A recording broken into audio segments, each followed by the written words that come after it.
I'm just knocking on my desk here. Hope that's all right. All right, gavel the meeting to order, and regular meeting number 22 will now come to order. May we have the playing of the national anthem.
Councilmember Tyson, will you please lead us in the Pledge of Allegiance?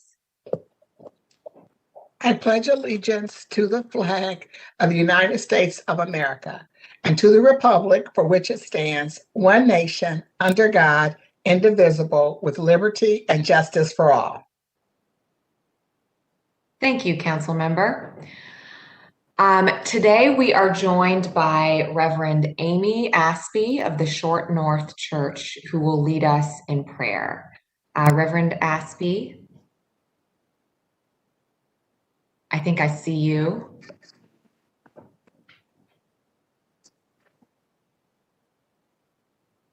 The prayer tonight is. Go ahead. No, go ahead. I realized I said, I think I see you, but I didn't actually invite you. Please, Reverend Aspey, if you will lead us in prayer. I'd be glad to. And the brief prayer I'm offering tonight is my adaptation of one by John O'Donohue. So let us pray. God of us all and not just some, may our work be a source of blessing for not just some people, but all people. And may the outcomes of this evening be a sign and source of hope for those who need it.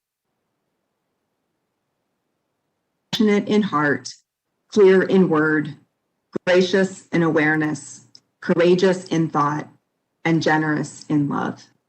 In the name of all that is holy, amen. Thank you so much.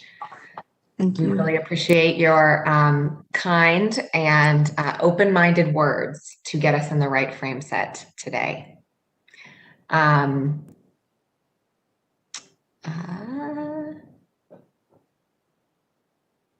Clerk, please call the roll.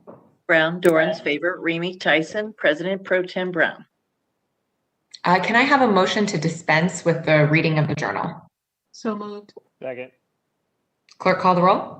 Brown, Dorans, favor. Remy, Tyson, President Pro Tem Brown. This week's communication received by the city clerk's office are listed on the agenda and will be published in the city bulletin. Are there any other communications to be read into the record? Not this time. Thank you, clerk. Are there any resolutions by members of council? Starting with Council Member Mitch Brown. Nothing this evening, President Pro Tem. Thank you. Council Member Dorans. Nothing from me either. Thank you. Council Member Favor. Nothing from me this evening. Thank you. Council Member Remy. Thank you, President Pro Tem. I have one announcement this evening. The Council Residential Districting Commission is postponing their Northside Regional meeting that was scheduled for Wednesday this week in order for the commission members and the members of the public to attend the virtual town hall to meet the candidates for the Columbus Police Chief. The next CRDC meeting will be on Wednesday, May 26th from 5:30 to 7:30 to cover the east side of town. You will be able to attend via WebEx, Facebook Live, or YouTube. And that is all I have this evening. Thank you very much. Thank you, Councilmember Remy. Councilmember Tyson. Yes, President Pro Tem, I do not have any resolutions, but I do have a couple of announcements I would like to make right now. Wonderful. Please. Thank you. First of all, the zoning code, we have a zoning code change. We have a public hearing on Wednesday, May 19th, from 3:30 to 4 p.m. And the zoning committee will be conducting a public hearing to discuss and engage in public comment regarding ordinance number 1029-2021 for on-site produce sales. This legislation will revise the Columbus zoning code to allow for the on-site sale and or pickup of produce on residentially zoned parcels by small-scale growers in Columbus. The provisions that we will discuss, if passed, will implement the shared goals and recommendations that are within the 2016 Columbus and Franklin County Local Food Action Plan and the 2027 Green Business and Urban Agriculture Strategic Plan, which both aim to enable, support, and grow stronger and more efficient the local food system. This, again, will be a virtual hearing. Additionally, I will be, and if you want to provide public comment, please do so by Wednesday at 12 o'clock. You can either email nnharper@columbus.gov, Nicole Harper, or Carl Williams at cgwilliams@columbus.gov. Additionally, we'll be conducting our local food action plan annual report. And this hearing will start at Wednesday at 4:30 with the Franklin County Local Food Council to review the City of Columbus and Franklin County Local Food Action Plan 2020 annual report. This hearing will cover the 2020 successes in the implementation of the Local Food Action Plan, as well as updates on the local food system in light of recent events. This again will be a virtual hearing, and you can either see it live on Columbus City Council's Facebook page or Columbus City Council YouTube channel. And again, if you would want to provide public comment, please, again, email Nicole Harper at columbus.gov or Carl Williams at cgwilliams at columbus.gov. And additionally, I just want to make sure that primary one is, again, have a special enrollment, and this is through August the 25th. So special enrollment announcement, if you need any health insurance in response to COVID-19 emergency primary one will be conducting the special open enrollment. You can dial 620-8088. And lastly, I just want to mention that on Wednesday, May 19th, that there will be an event called Flip the Script, Black Girls on the Leadership Stage. It is through Delta Sigma Theta and for girls from 7th to the 10th grade. And if you're interested if you have a girl in the 7th through the 10th grade, please go to register her at www.columbusohdeltas.org. And that concludes my announcements. Thank you so much, Councilmember. Are there any comments by our elected officials or members of the administration, city auditor, city attorney's office? Councilmember Brown, Yes? if you don't mind, I would like to take just a moment to formally acknowledge the passing of Mr. Otto Beatty this past Friday. We learned of his passing, and this legislative body acknowledged Mr. Beatty for his legacy, his life's work, just this past February during our annual Black History Month. And so if we could just take a moment, I'd like to just provide a little bit of history around Mr. Beatty. Because to many of us, he was a mentor, he was a confidant, he was a leader.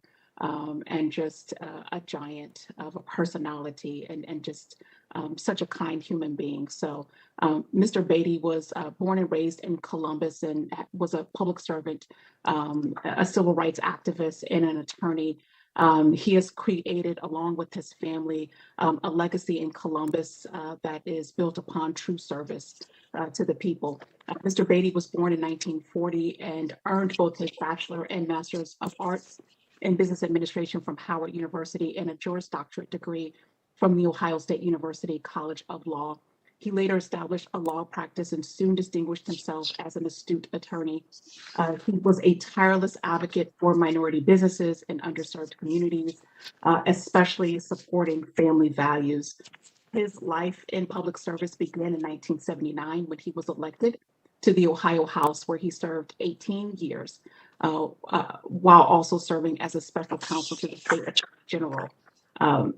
Mr. Beatty's leadership in the Ohio House was part of a long and effective career responding to the issues and concerns of Ohio citizens. He has been honored at the local, state, and national level for his contributions to law. And so, like I said, I just wanted to take a moment to recognize his life, his legacy, and the contribution that he has given to the city of Columbus. And if we could just take a moment to just take a moment of silence on his behalf.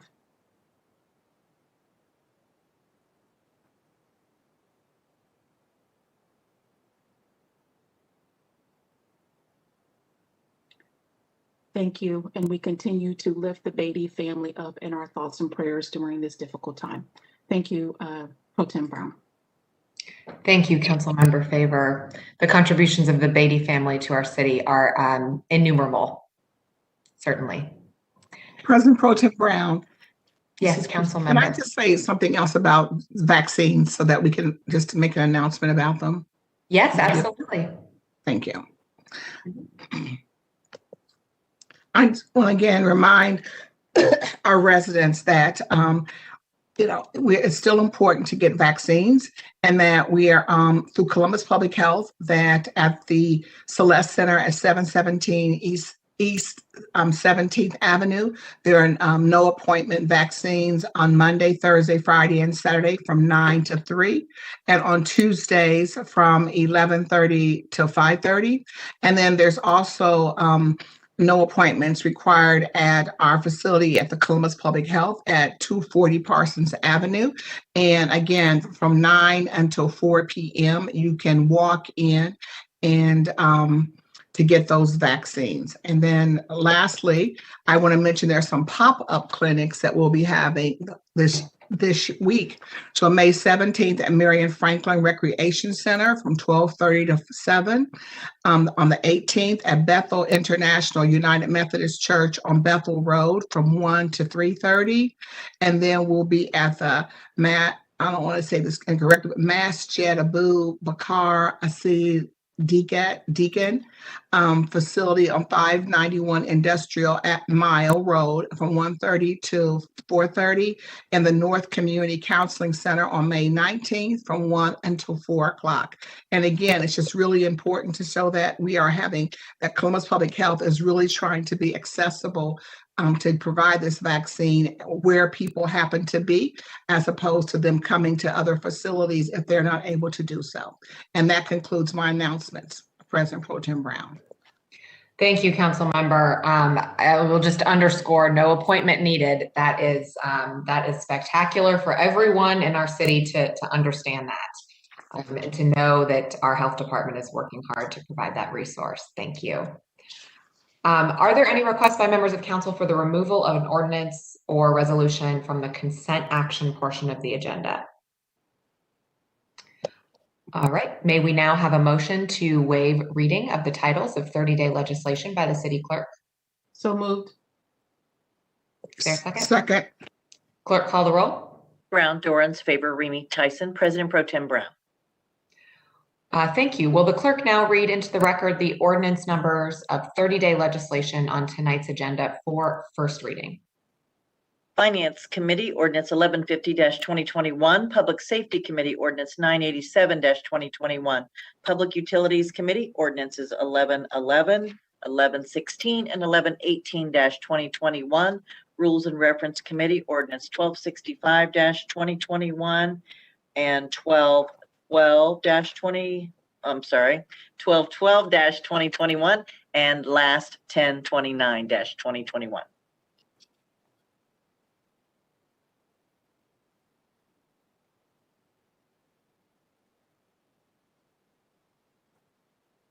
There's that mute button. Thank you. The following ordinances appear on our agenda as consent actions. Will the clerk now read the ordinance numbers of each into the record? Finance Committee, ordinances 978, 985, 991, 1039, 1067, 1131, and 1137-2021.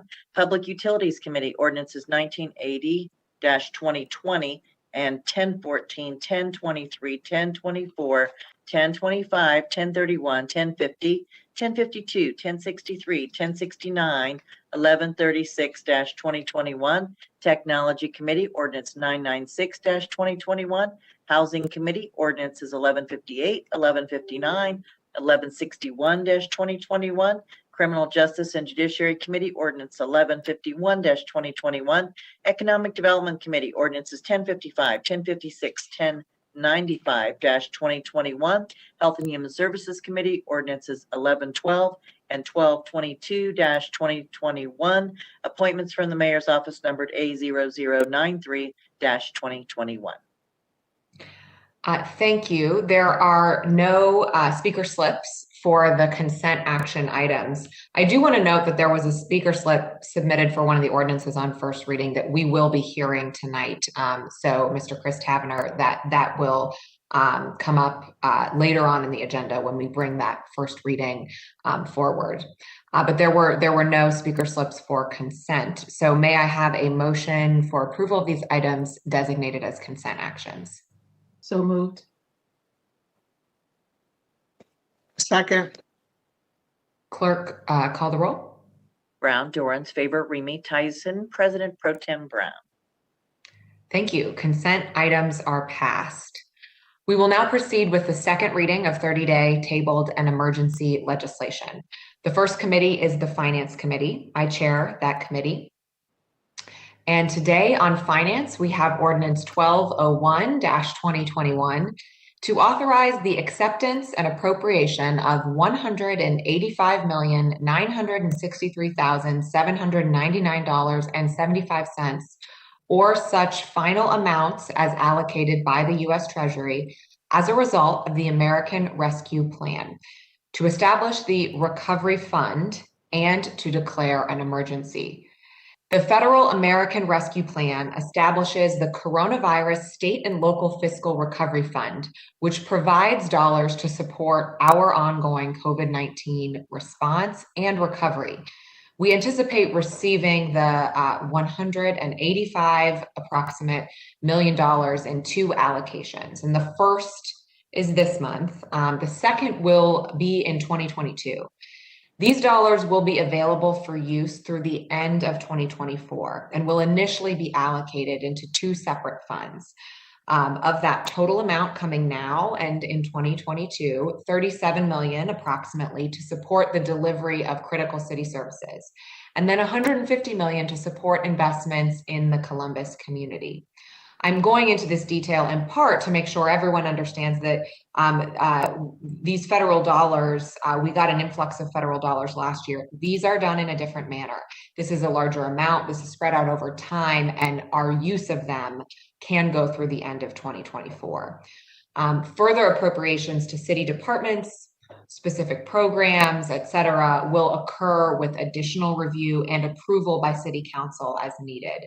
This ordinance is to accept those funds. The Department of Finance and Management will be responsible for monitoring the use of these funds based on detailed federal guidelines, which require that they be used to cover expenses directly related to the COVID public health emergency or its economic impacts. Although we are beginning to see the light at the end of the tunnel of this pandemic, we know that we have a long road ahead. We know that families, small businesses, people across our city are still struggling. They still need our support, and they require our focus.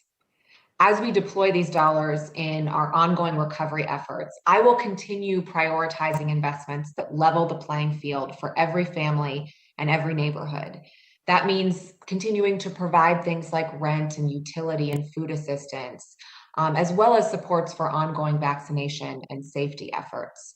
This council, I think, did a yeoman's job last year of focusing the dollars provided by the federal government into meaningful investments for the city. And that should be our focus as we continue with American Rescue Plan dollars. Emergency actions being considered tonight so that the funds are made available as quickly as possible once they come in from the federal government. I will pause there and see if there are any questions or comments from council members. Seeing none. I have a question, Councilman Brown. Yes, Just please. one question. Yes. I want to make sure the clarification. Did you say 185 million and some odd dollars? Rounded up 186 million. Yes, 185, 900 and something thousand. I was just only reason I was asking because the legislation, maybe it's just different on the final agenda. It says 187 million and some odd dollars. So that must be, the agenda has 187 million, $30,138. Okay. Well, I can go ahead and read that. I defer to the clerk. I can go ahead and read that amount in as well. The legislation actually makes it clear that there's wiggle room down to the dollar amount because we don't really know that exact amount that comes in until it actually comes from the federal government. So they give us an estimate and then we accept that exact amount. Right. What I read is down to the cent. Okay. And it won't be down to that exact cent. But I do defer to the clerk since I had a discrepancy in my notes if I should go back and read that portion again or not. I would just refer to the 187 million figure. That's the way the legislation was written. Okay. So I would use that for right now. Great. Thank you. We will refer to the 187,030,138. Yes, ma'am. Thank you. Are there any questions or comments from colleagues? All right, hearing none, I move for passage. Second, and excited to get this money to our community. Absolutely. Clerk, call the roll. Brown, Dorans, favor, Remy, Tyson, President Pro Tem Brown. Great, that is all we have in finance, so I will move to Recreation and Parks, which I also chair.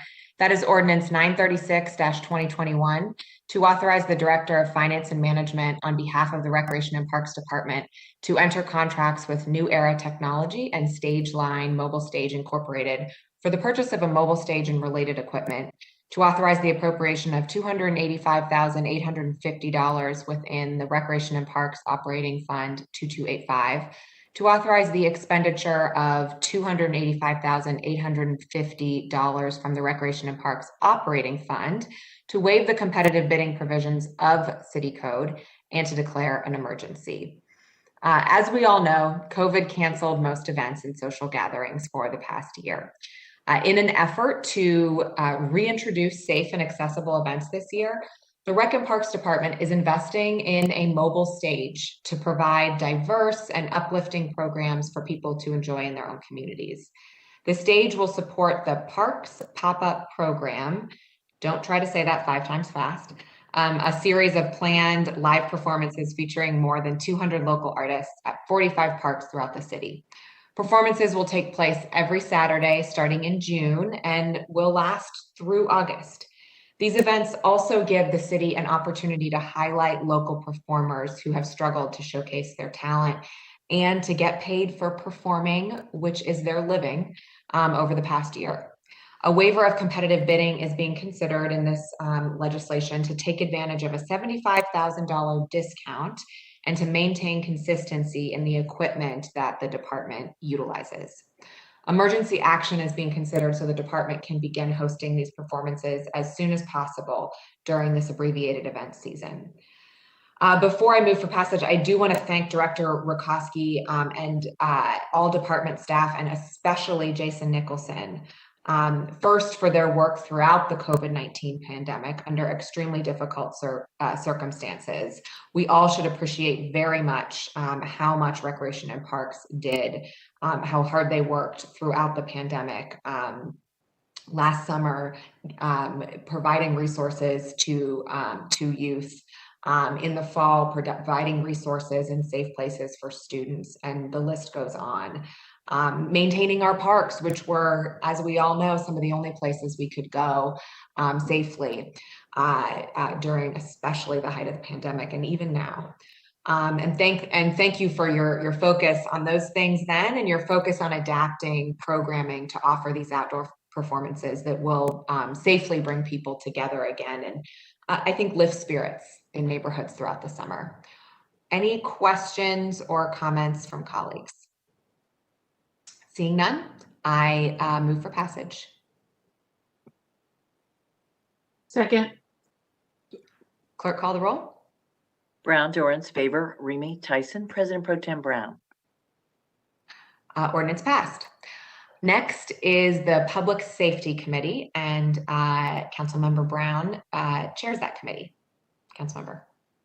Thank you, President Pro Tem. This evening, I have ordinance 1207-2021 to authorize the Director of the Department of Public Safety on behalf of the Division of Fire to establish a purchase order with an existing universal term contract with Carl Ziff Lock Shop, Inc. for the purchase of cable gun locks, to authorize the appropriation and expenditure of $8,475 with the Public Safety Initiative Subfund, and to declare an emergency. We have Deputy Director Stone. Would you please speak to this legislation, sir? Yes. President Pro Tem Brown, Chair Brown, and council members, I'd first like to thank Chair Brown for his initiative in this effort, and we appreciate your support. We are all aware that there are a number of gun-related incidents among young people, which has increased. For example, last year, there were several incidents of children being injured by another child due to the improper handling of a gun. 3 children were killed, and the other 3 children were criminally charged for their deaths. While each incident was ruled accidental, there's lifelong trauma experienced by each family, which could have been avoided. While we believe a number of guns involved in these shootings have been ill-gotten, we would like to think that if weapons were stored appropriately and disabled by using a gun lock, there would be fewer weapons available to commit gun-related offenses.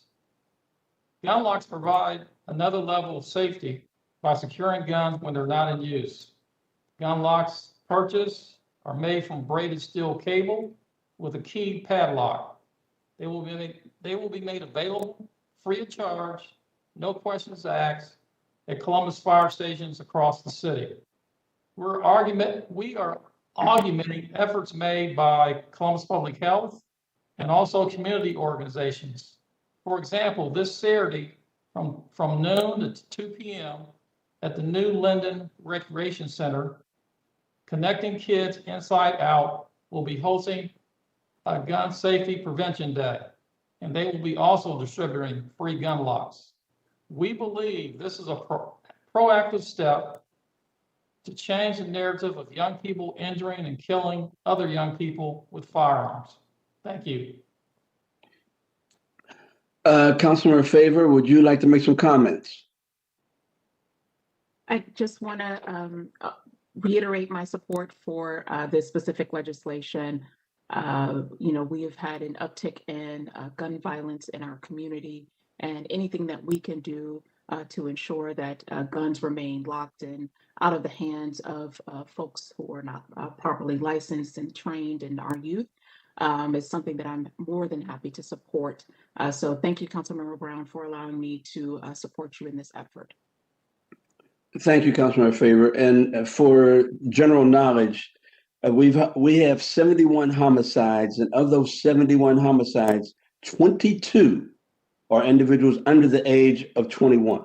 So anything that can be done to try and be proactive to prevent accidental or unfortunate uses of a handgun, I think is absolutely invaluable. Are there any other comments from my colleagues? President Pro Tem. Just to thank you for this important legislation. We have to look at all angles for how to truly save lives, as the numbers you just outlined showed. So thank you for bringing this forward, Council Member. Thank you. If there are no additional comments, I move for passage. Second. Council member, I believe you have an amendment to that ordinance. Yeah.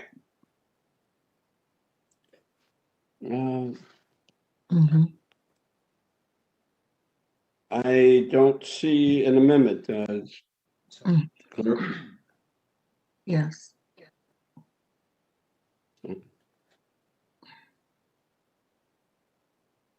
I'm checking right now. I believe that was submitted by John Oswald this afternoon of council staff.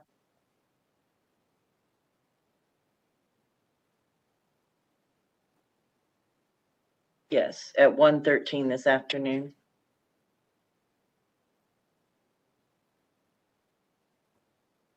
So would I state to amend as submitted to the clerk? Yes, sir. Second. Clerk, call the roll. Brown, Dorans, Faber, Remy, Tyson, President Pro Tem Brown. Amended. Thank you. And now I move for passage. Second. Clerk, call the roll. Brown, Dorans, Faber, Remy, Tyson, President Pro Tem Brown. Passed. Thank you, President Pro Tem. That's all I have this evening. Thank you, Council Member. Next is the Public Utilities Committee, which is chaired by Council Member Rob Dorans. Council Member Dorans. Thank you, President Pro Tem. Can you hear me? I had a text earlier that folks were having a little bit of trouble hearing me. Can you hear me okay? I can hear you. Great, thank you. First tonight in the Public Utilities Committee, I have ordinance number 0946-2021 to authorize the Director of Public Utilities to renew an existing engineering agreement with Burgess & Nyepel, Inc. for the Jackson Pike Wastewater Treatment Plant Screening Improvements Project to transfer and expend up to $1,878,897 within the Sanitary Sewer General Obligation Bond Fund and to amend the 2020 capital improvement budget. The Jackson Pike Wastewater Treatment Plant Screening Improvement Project will ensure that debris continue to be removed from incoming wastewater for disposal. Do any of my colleagues have any questions or comments? Seeing none, I move for passage. Second, and clerk, call the roll. Brown, Dorans, Faber, Remy, Tyson, President Pro Tem Brown. Passed. Thank you. Next, I have ordinance number 0959-2021 to authorize the Director of Public Utilities to modify a professional engineering services agreement with Santec Consulting Services, Inc. for the Division of Sewer and Drainage for the Big Walnut Trunk Extension Phase 2 project to authorize the transfer within an expenditure of up to $1,028,056.61 from the Sanitary Sewer General Obligation Bond Fund and to amend the 2020 capital improvement budget. This project will extend the reach of the Big Walnut Trunk to its full capacity and will allow the city to extend its service area.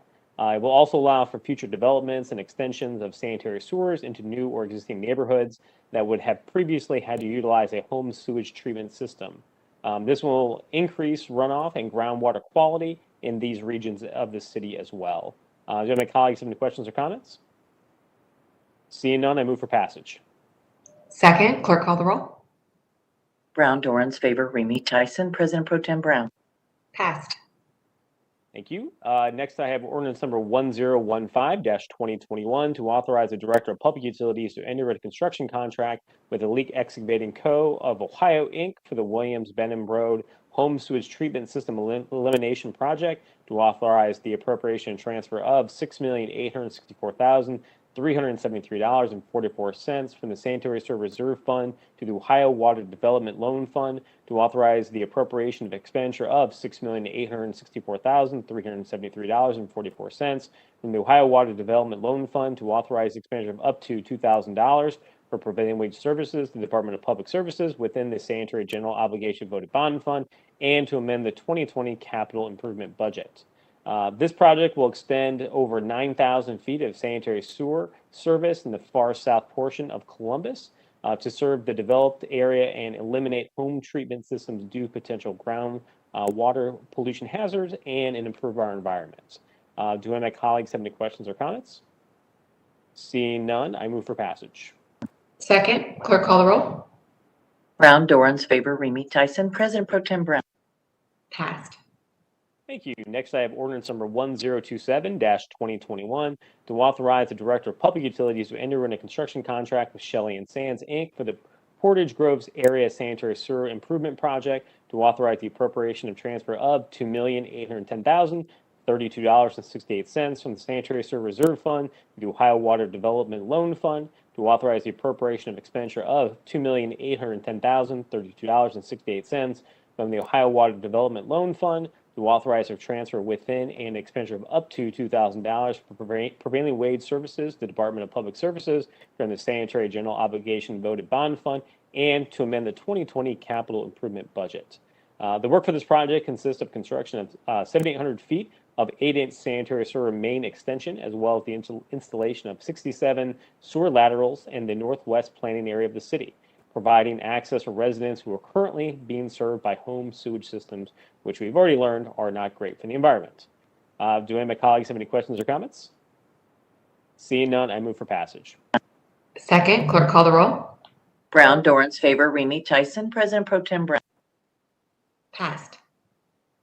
Thank you. Finally, in public utilities, we have ordinance number 1046-2021 to authorize the Director of Public Utilities to enter in a construction contract with Elite Excavating Co. of Ohio, Inc. for the Olentangy River Road 24-inch water main Phase 2 project in an amount of up to $4,093,246.30 to encumber $2,000 for prevailing wage services provided by the Department of Public Service to authorize the appropriation transfer of $4,093,246.30 from the Water System Reserve Fund to the Water Supply Revolving Loan Account Fund to authorize the appropriation of expenditure of $4,093,246.30 within the Water Supply Revolving Loan Account Fund to authorize a transfer and expenditure of up to $2,000 within the Water General Obligation Voted Bond Fund for the Division of Water, and to authorize an amendment to the 2020 capital improvement budget.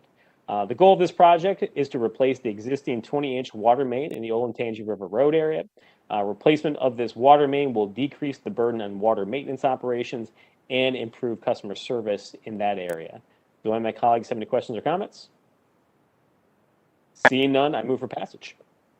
Second, clerk call the roll. Brown, Dorans, favor, Remy Tyson, President Pro Tem Brown. Passed. Thank you, President Pro Tem. That is all I have in my committees this evening. Thank you very much, Council Member.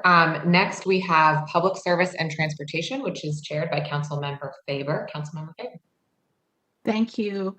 Tonight in Public Service and Transportation, we have ordinance 1074-2021 to authorize the city attorney to file complaints in order to immediately appropriate and accept the remaining fee simple and lesser real estate necessary to timely complete the Arterial Street Rehabilitation Hudson Street I-71 to Cleveland Avenue Phase 1 project, to authorize an expenditure of $7,891 from existing ACD 1I001358-10.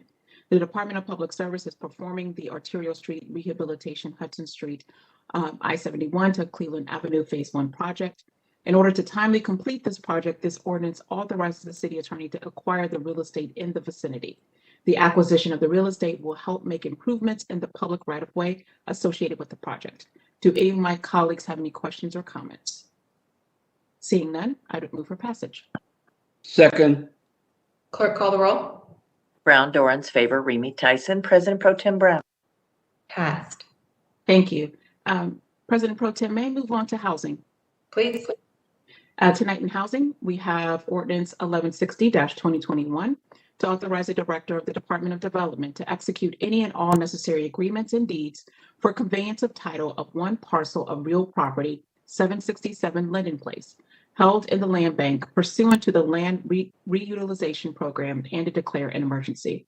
This ordinance authorizes the transfer one parcel located at 1767 Linden Place The structure is being transferred as part of the Land Bank's new pilot program called the Owner Occupant Incentive Program, or OOIP, whereby only owner occupants are considered for the first 60 days.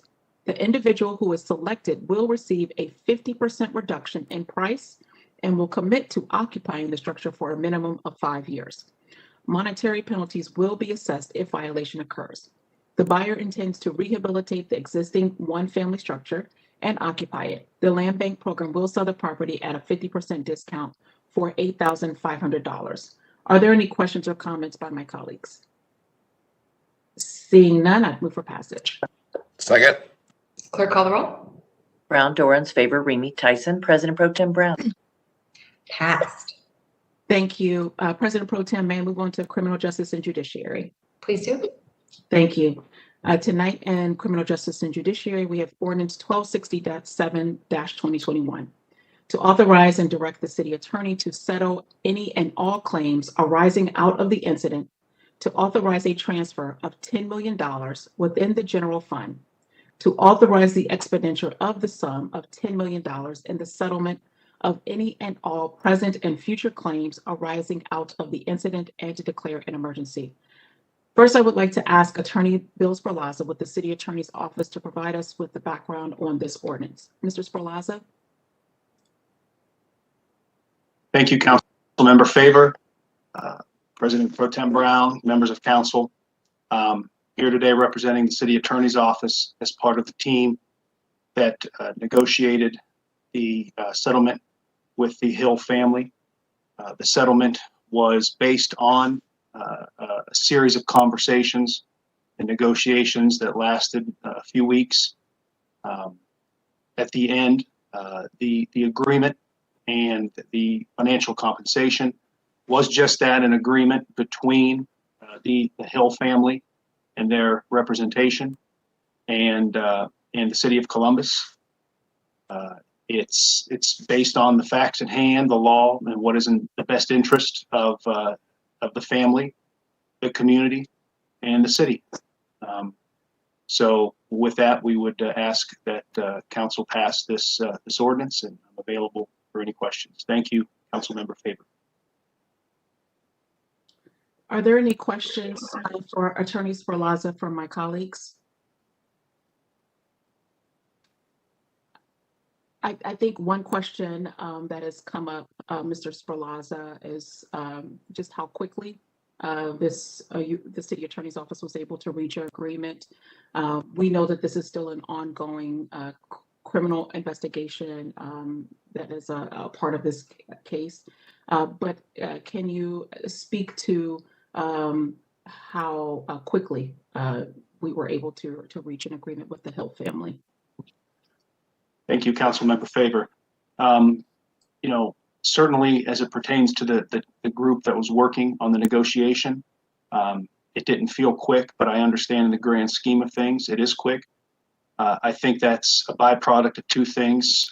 Number one, an understanding from the city of Columbus of the depth of the issue and what occurred on the night of this incident, with the fact that the city felt a strong desire to do right by the family, and to engage in honest and serious negotiations, because we feel the pain in our office and in our group of what happened on this night, and it was important to us to give the family some degree of comfort, some ability to perhaps take the next step to move on. And I think that the negotiations that we had with the family were in that vein. And so I think that had a lot to do with our ability. Again, it didn't seem like it was quick to us, but yes, in the grand scheme of things, I think that led to our ability to get into an agreement sooner. Thank you, Mr. Sperlaza. Yes, Councilmember Tyson. Thank you, Chairwoman Favor. I just want to say I want to thank the City Attorney's Office certainly working with the Hill family, their attorneys, from my understanding, from being very thoughtful during those deliberations for us to be at the place we are today. And that it was that the settlement that we're looking at today was something that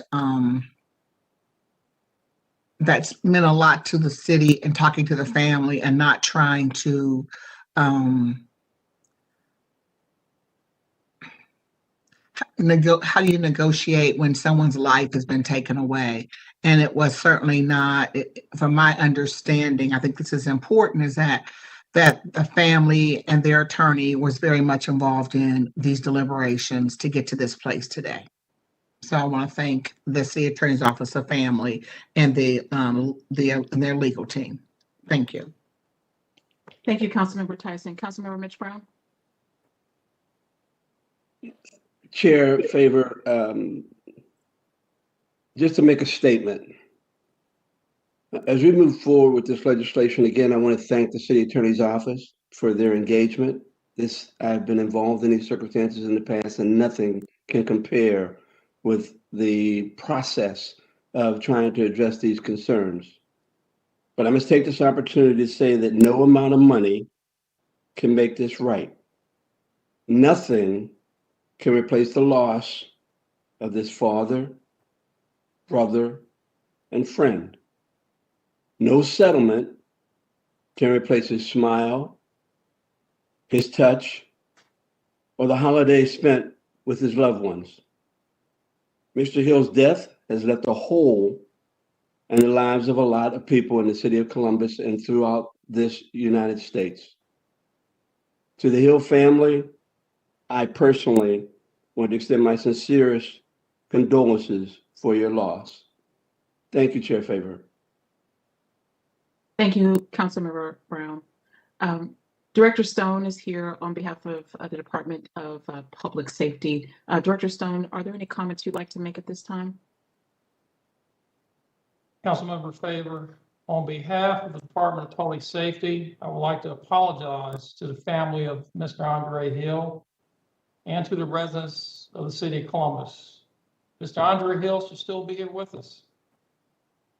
We can and we will do better. Thank you. Thank you, Director Stone. Do any of my colleagues have any comments they'd like to make at this time before I wrap us up? This settlement tonight is a small step towards justice for the family of Andre Hill. Although it doesn't bring him back to his family, I do pray that it offers some solace during this extremely difficult time.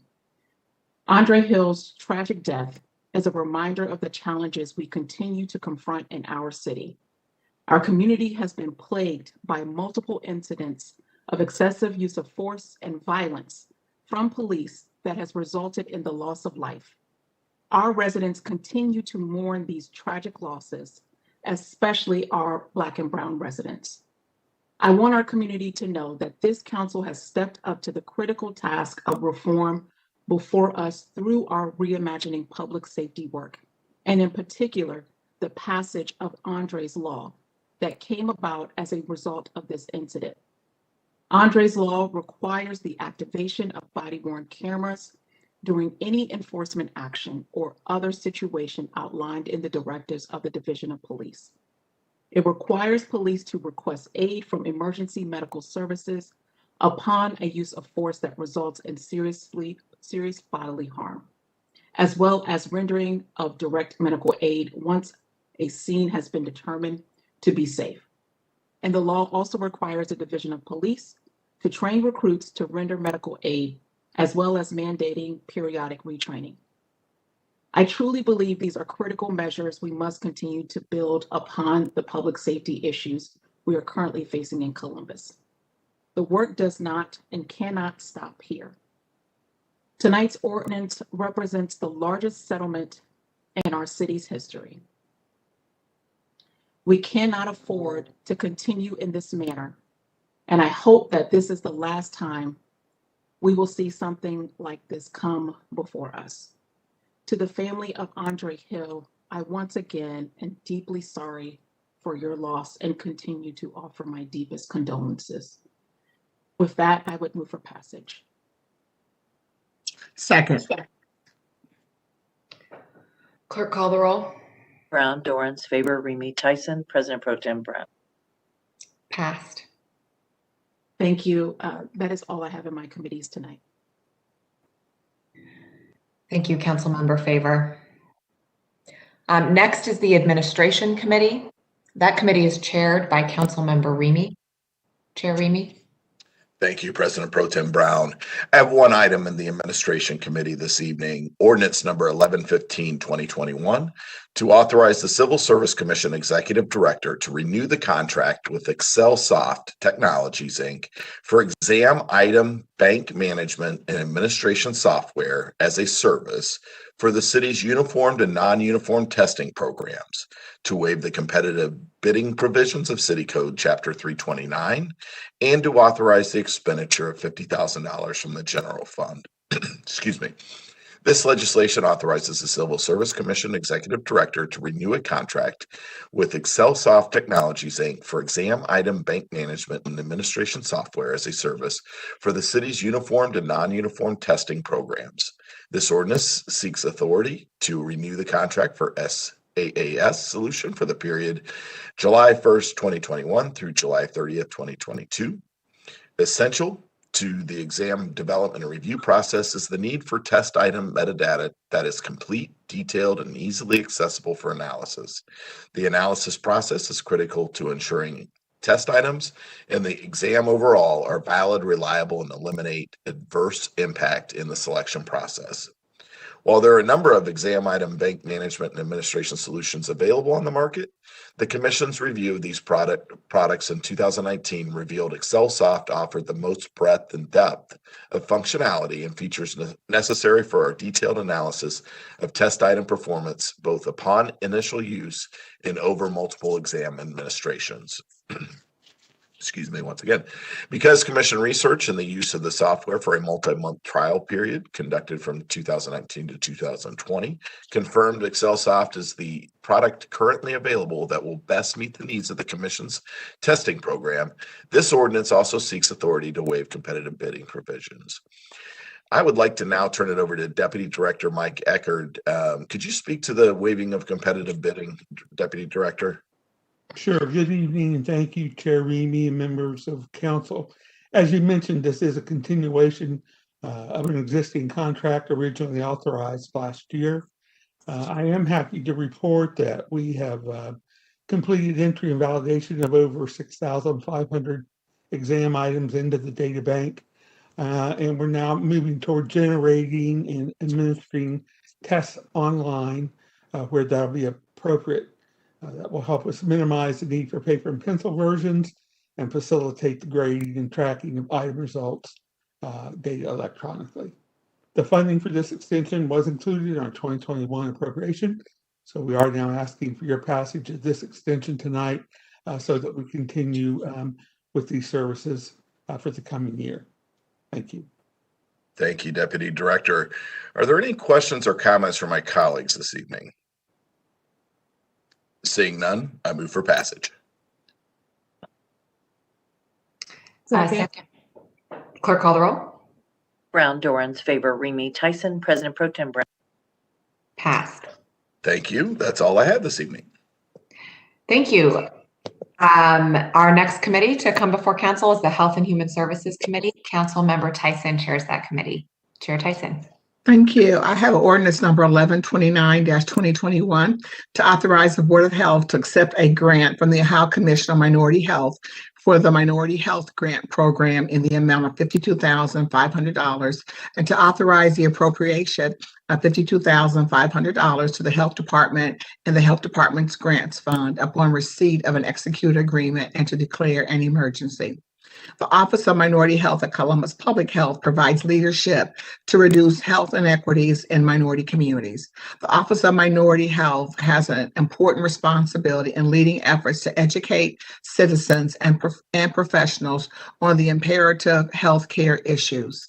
As a result of the Minority Health Grant funding in 2020, Columbus Public Health served 467 organizations and provided services to nearly 20,000 residents.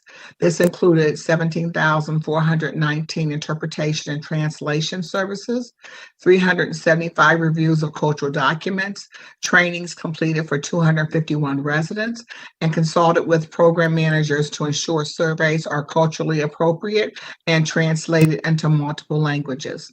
Provided learning sessions about minority cultures, health beliefs, and barriers for Columbus Public Health staff members and university students. And lastly, providing COVID-19 information and resources, along with addressing disparities among minority populations in Columbus, become a primary focus. For more information about the Office on Minority Health, you can contact Ryan Johnson at the Center for Public Health Innovation, R.E. Johnson at columbus.gov. If there are no questions or comments from my colleagues, I move for passage. Second. Clerk call the roll.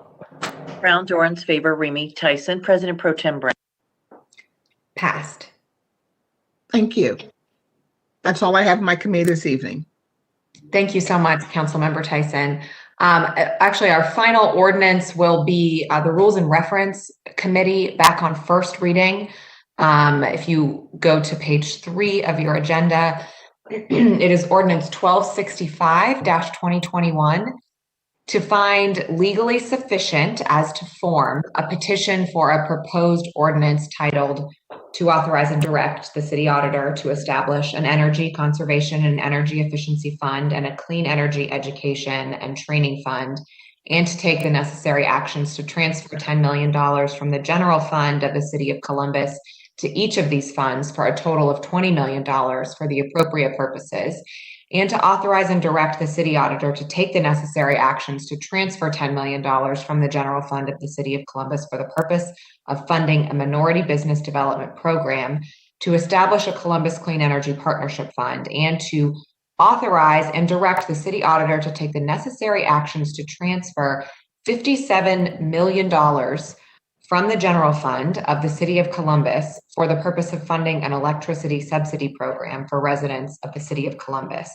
to establish a transparency and accountability reporting requirement for the city auditor for all uses of funds in section 1, 2, 3, and 4. To declare this ordinance to be that was the title, by the way, that was almost at the end of the title. To declare this ordinance to be an emergency measure and shall take effect and be enforced from and after its passage, and to repeal ordinance 2770-2020. We do have a speaker on this ordinance. Couple things I want to note, and then I will call Mr. Chris Tavener up to the virtual day microphone. So on October 16th, 2020, a petition for this ordinance was filed with the city clerk. On November 6, 2020, the city attorney advised that the petition was deficient. On November 23rd, 2020, council approved an ordinance finding the petition legally insufficient based on that guidance provided by the city attorney. Then the Supreme Court of Ohio subsequently ruled on April 29th, 2021, that council is required to find the petition legally sufficient and to either adopt the ordinance or place it on the ballot for an upcoming election. So we are complying with that decision through this ordinance. However, this ballot initiative is frankly a bad plan. It funnels public dollars away from city services and neighborhood projects in vague terms to private and unaccountable parties. So while council is complying with the Supreme Court decision to put this on the ballot, frankly, that doesn't make it right for the people of Columbus. So I would move, first, before I move anything, I would like to allow Chris Tavener to speak. Can you hear me? We can. Great. Good evening, Council President Pro Tempore Brown and all members of Columbus City Council. My name is Chris Tavener. advocating on behalf of the OEC Action Fund and against the proposed ordinance. I'm grateful for the opportunity to testify today regarding Ordinance 1265-2021. While on its face, the proposed initiative may look beneficial to Columbus's environment and its residents, at its core, it short circuits the city's ability to mitigate the causes of climate change. The OEC Action Fund is not here to directly oppose the initiative's procedural questions. The Ohio Supreme Court has made clear the legal requirements on this particular issue. As a general rule, we support expanded ballot access as a fundamental right of a functioning democracy. Therefore, my testimony on behalf of the OEC Action Fund tonight is focused on the substance of this initiative, emphasizing why every resident of Columbus should vote no should it appear on the ballot this year. As you all know, in November 2020, Columbus residents voted on energy aggregation, and the city is committed to 100% renewable energy through its new program, Clean Energy Columbus. It is amending its climate action plan, hopefully with considerations of equity and environmental justice in mind. Now, there may be opportunities to expand the scope and funding of Clean Energy Columbus. OEC Action Fund encourages the City of Columbus to explore creative budget conversations that could further invest in direct climate action, renewable energy, and energy affordability for all who call Columbus home.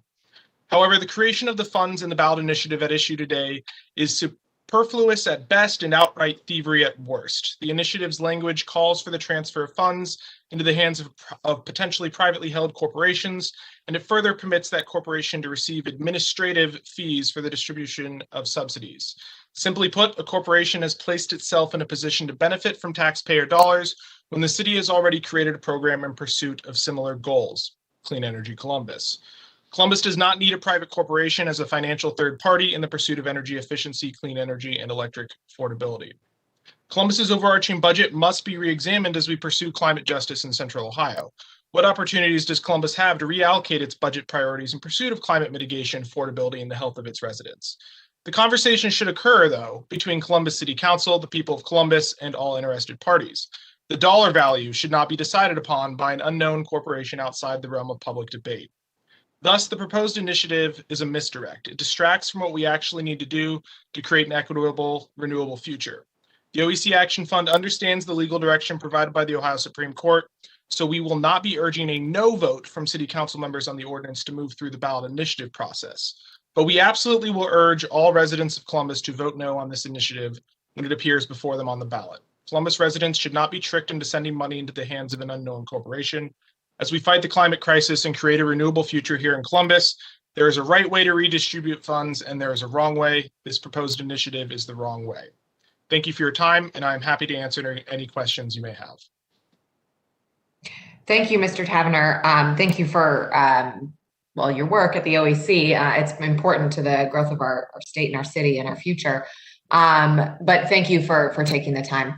Are there questions from my colleagues for Mr. Tavener or for the city attorney's office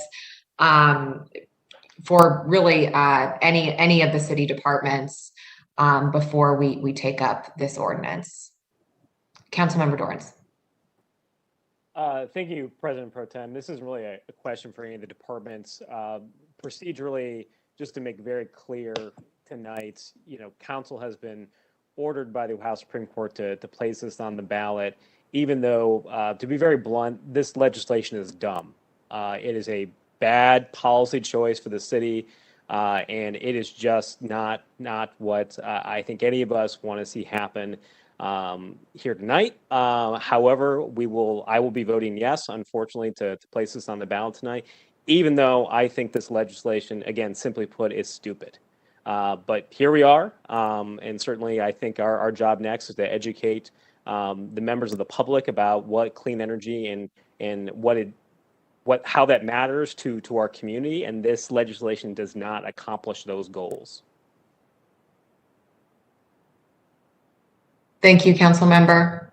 Any other questions or comments? Council President Pro Tem. Yes, Councilmember Rainey. Thank you very much. I echo my colleagues' comments. This is simply put a fleecing of the citizens and the residents, taxpayers of the city of Columbus. And unfortunately, we're ordered to vote yes by the Supreme Court as to form, we can certainly talk about how this is 5 people getting together, individuals diverting $87 million out of our budget to a private bank. This is the ultimate, I'm going to be careful what I say, but this is the ultimate diversion of public tax dollars. And so, think long and hard when this thing does ultimately hit the ballot. Where are we cutting these things from? Our trash services? Are we going to cut it from our housing services? This is a bad plan, no doubt about it, and look forward to the opportunity to make sure that's known by every voter in the city of Columbus. Thank you, Council Member. Are there any other comments or questions from my colleagues? I appreciate the additional light shed on this. And thank you to the City Attorney's Office for their guidance throughout this process. Mr. Shin, Attorney Shin, if you would like to add anything, the floor is certainly open for you to do so. Please don't hesitate. The only thing I would add, President Pro Tem Brown, members of council, is just the ordinance you're voting on tonight is just finding it sufficient pursuant to the Supreme Court's order. You will have 30 days from today to decide the next steps. I just want to be very, very clear on that. You're not actually voting tonight to put it on the ballot. Yep. Thank you. Thank you, Attorney Shin. We are complying as to form with the Supreme Court order. Thank you. All right. Well, again, we are complying with the Supreme Court decision. So I will move to waive second reading. Second. Clerk, call the roll. Brown, Dorans, favor, Remy, Tyson, President Pro Tem Brown. Second reading waived. I am moving for passage. Second. Clerk, call the roll. Brown, Dorans, favor, Remy, Tyson, President Pro Tem Brown. Passed. Thank you. And I do believe that that is the end of the agenda. So we will hear non-agenda speakers and also obviously have a bit of a break before zoning, even after the one speaker who has signed up for non-agenda does speak. So I ask for a motion to adjourn. So moved. Is there a second? Second.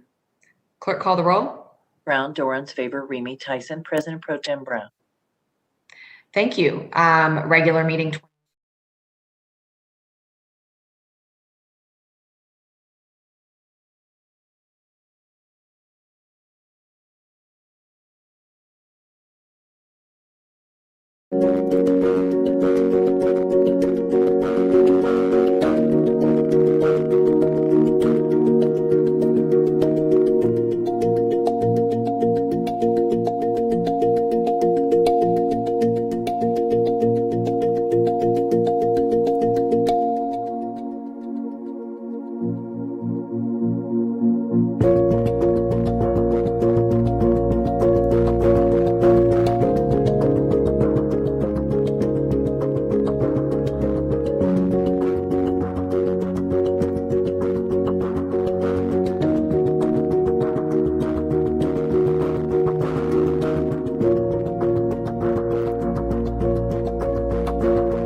Okay, regular meeting number 23 will now come to order. Clerk, call the roll.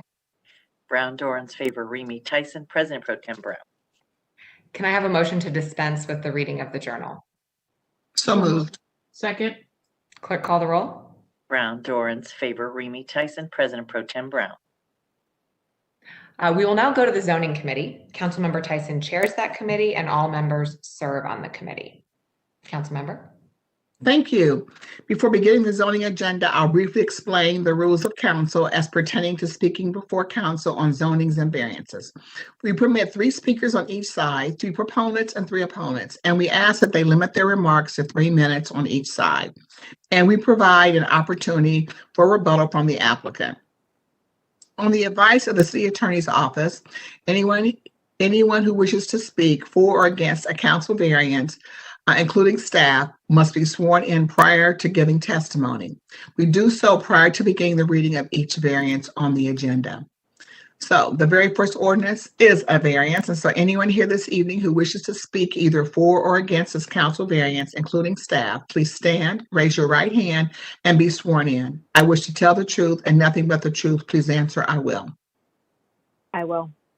Thank you. I have ordinance number 1132-2021 to grant a variance for the provisions of sections 3332.039 R4 residential district, 3312.49 minimum numbers of parking spaces required, 3325.801 maximum lot coverage, 3325.805 maximum floor area ratio, 3332.05 area district lot width requirements, and 3332.15 R4 area district requirements, 3332.19 fronting and 3332.27 rear yard of the Columbus City Codes for property located at 1400 North 5th Street to permit 2 single unit dwellings on 1 lot with reduced development standards in the R4 residential district, and to repeal ordinance number 2972-2029 passed November the 11th of 2029.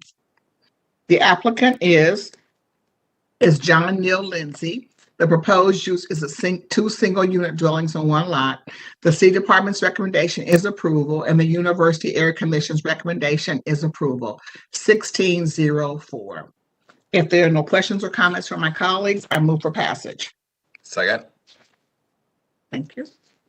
Clerk, call the roll. Brown, Dorans, favor, Remy Tyson, President Pro Tem Brown. Passed. Thank you. The next ordinance 1145-2021 to rezone 590 Reynolds Avenue, being 0.15 acres located on the north side of Reynolds Avenue, 140 feet west of North 9th Street, from the P1 private parking district to the R4 residential district. The applicant is Milo Grogan Development, LLC, care of Derek Haber. The proposed use is a single unit dwelling development. The city department's recommendation is approval, and the Milo Grogan Area Commission's recommendation is approval, 11-0. If there are no questions or comments, I move for passage. Second. Clerk, call the roll. Brown, Dorans, favor, Remy Tyson, President Pro Tem Brown. Passed. Thank you. The next ordinance is ordinance number 1147-2021 to amend ordinance number 2712-2020 passed December the 14th of 2020 for property located at 3111 Hayden Road to repeal section 1 and replace the new section 1 to include building height variance for proposed apartment building. This is again a ordinance amendment. The proposed amendment is to edit section 1 regarding the height, and the city department's recommendation is approval, and the Northwest Civic Association's recommendation is approval 4-3. If there are no comments from my colleagues, I move for passage. Second. Clerk, call the roll. Brown, Dorans, favor, Remy Tyson, President Pro Tem Brown.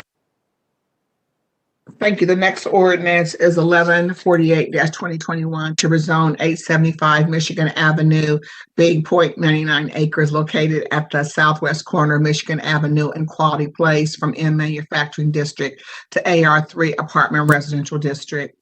The applicant is Von Minnick, Michigan Avenue LLC, care of Agent Dave Perry. The proposed use is a multi-unit residential development. The city department's recommendation is approval, and the Harrison West Society's recommendation is also approval, 9-0. If there are no questions or comments, I move for passage. Second. Clerk call the roll. Brown, Dorans, favor, Remy Tyson, President Pro Tem Brown. Passed. Thank you. This is a variance that goes with the previous ordinance, and anyone here this evening who wishes to speak either for or against this council variance, including staff, please stand, raise your right hand, and be sworn in. I wish to tell the truth and nothing but the truth. Please answer, I will. I will. Thank you. That's ordinance 1149-2021 to grant a variance from the provisions of sections 3333.03 AR3 Apartment Residential District, 3309.14 Height Districts, 3312.27 parking setback line, 3312.29 parking space, 3312.49 minimum numbers of parking spaces required, and 3333.255 perimeter yard of the Columbus City Codes for property located at 875 Michigan Avenue to permit telecommunication equipment and reduced development standards for a multi-unit residential development in the AR3 Apartment Residential District. The applicant is Von Minnick, Michigan Avenue LLC, care of Agent Dave Perry. The proposed use is a multi-residential development. The city department's recommendation is approval, and the Harrison West Society's recommendation is approval, 9-0. If there are no questions or comments, I move for passage. Second. Clerk call the roll. Brown, Dorans, favor, Remy Tyson, President Pro Tem. Passed. Thank you. The next ordinance is ordinance 2801-2020 to rezone 80 South 18th Street, being 2.43 acres located at the northeast corner of South 18th and Oak Street from the ARLD Apartment Residential District to the CPD Commercial Plan Development District and AR3 Residential District to CPD Commercial Plan Development District. The applicant is Metropolitan Homes, care of attorney David Hodge. The proposed use is a mixed-use development. The city department's recommendation is approval, and the Near East Area Commission's recommendation is also approval, 8-6. And we do have some speakers here that are speaking for this development. And so what I'm going to do, and I know that since council did receive, I think, a document today and from residents in the community, I wanted to make sure that we do have a presentation. I also will mention that those statements, the document is really was for many of the issues that were there were from 2020. And so we've had only 5 of them were 2021. But what I will do first and foremost is ask the staff to give a staff presentation on this development. And then we'll have a presentation from the applicant. And then the 3 speakers that are speaking in support of, again, there are none here against. And then I think the chair, Kathleen Bailey, is also here to talk about this project. So the staff will give a presentation. That'd be great. Good evening, everyone. Can everybody hear me okay? Hi, Shannon. Thank you. Hello. The site consists of 12 parcels, which are primarily developed with a religious facility and a parking lot in the ARLD Apartment Residential, CPD Commercial Plan Development, and R3 Residential Districts. The applicant proposes the CPD Commercial Plan Development District to permit construction of a mixed-use development with a maximum of 122 apartment units and 3,000 square feet of commercial space. The development text commits to a site plan and building elevations and includes development standards addressing setbacks, site access, landscaping, and graphics provisions. Variances to landscaping and screening, maneuvering, parking setback line, parking space, vision clearance, and building lines are included in this request. The site is located within the boundaries of the Near East Area Plan, which does not contain a land use recommendation for this location. The plan does recommend that commercial development be directed to the existing historic commercial districts, and the plan also includes guidelines that new buildings echo and or complement nearby historic buildings. Planning Division staff recognizes that although this site is not specifically identified, I'm sorry, I lost my place. Let me start that sentence over again. Planning Division staff recognizes that although this site is not specifically identified in the plan as a historic commercial district node, there is an existing commercial presence at this intersection. Planning staff also notes that the applicant introduced a residential townhome typology on Oak Street adjacent to the commercial space and provided screening for the first floor garage consistent with the plan's guidance and best practices as requested. The overall materials shown are also consistent with the plan's recommendations. Additionally, with regard to the parking, the proposal provides for screening and an analysis has been submitted that appropriately addresses the site's impact on adjacent properties.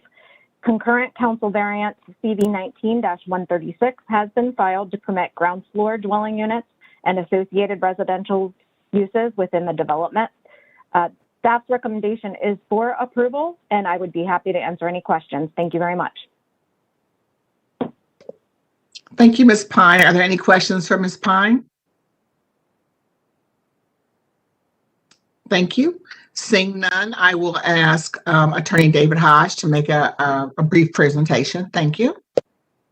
Thank you. Good evening, President Pro Tem Brown, Zoning Chair Tyson, members of council. David Hodge here on behalf of the applicant Metropolitan Holdings LLC.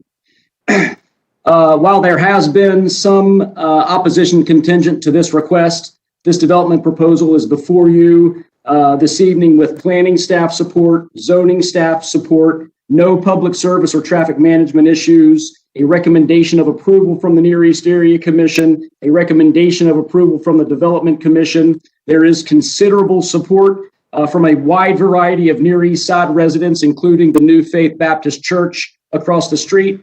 As staff mentioned, there is a site plan commitment which must be adhered to. There is a commitment to the great architecture that Mr. Dietrich had on the screen a minute ago, which must be adhered to. There is a good neighbor agreement in process with the Near East Area Commission currently. 50% of these units, so 30% greater than the city's minimum criteria, 50% of these units are going to be provided as affordable units, and those affordable units are going to be placed in partnership with Impact, and I believe that there's an Impact representative here, hopefully to speak later. This applicant is also committed to providing 6 months of free rent to a local user for the 3,000 square feet of commercial here at the intersection of Oak and 18th. This is a great development on Oak Street, which is a decidedly mixed use street from Parsons clear down essentially to the railroad tracks on the east. Grateful to be here tonight and respectfully request your approval of this legislation. I'll stay on hand to answer any questions that anyone on council has. Thank you all. Thank you, Attorney Hodge. Are there any questions for Attorney Hodge? Councilmember Tyson. Yes, Councilmember Favor. Thank you. Is Attorney Hodge the appropriate person to talk about in greater detail what the affordability looks like, or should we pass that on to the Impact representative? I think Attorney Hodge can certainly address what that looks like. And then, because Impact, it will be it's a relationship with Impact. So Attorney Hodge, if you want, and I'm going to say those in my remarks also, but if you want to share that about half of the building is affordable, and then you want to share what the breakdown happens to be.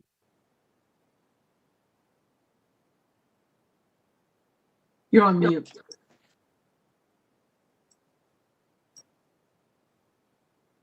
Attorney Hodge, you're on mute still. Oh.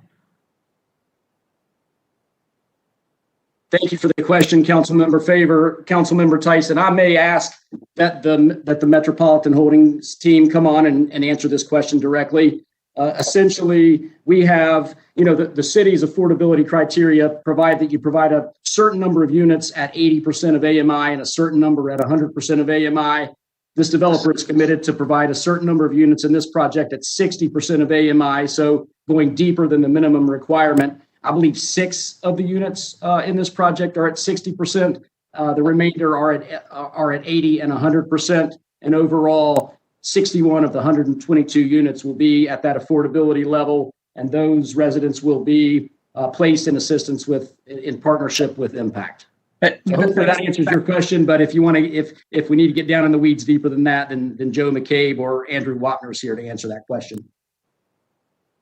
Yes, and thank you, by the way, Council, for hearing this case before you this evening. As our attorney has indicated, there is a commitment to providing over 50% of the units here in an affordable capacity. And what is really important about that is when we start to look at the city's over 6,000 unit shortage that we have right now and starting to solve that in unique and different ways, it's important to note that although we have something that really greatly exceeds a lot of the abatement criteria that is set for you this evening, this project doesn't also tap into the tax credits or a lot of the other resources that a number of your other good partners are utilizing. So we're not robbing resources that still make those projects happen here in the city.